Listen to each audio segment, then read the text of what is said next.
یک شب برای انجام کاری در حال رانندگی در جاده کویری بودم. برای اینکه در راه تنها نباشم، تصمیم گرفتم یک پسر جوان را که کنار جاده ایستاده بود سوار کنم.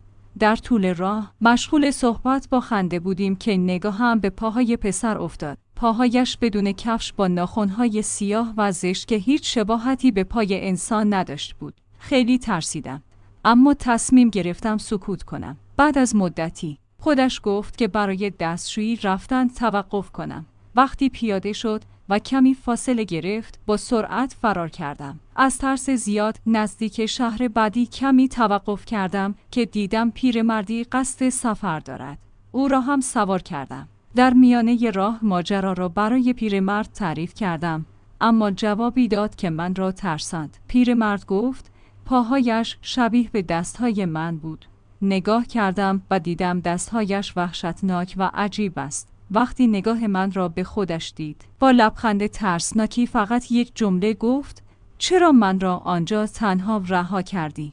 1 هفته بعد ماشین من را کنار جاده پیدا کردند، اما من دیگر آنجا نبودم.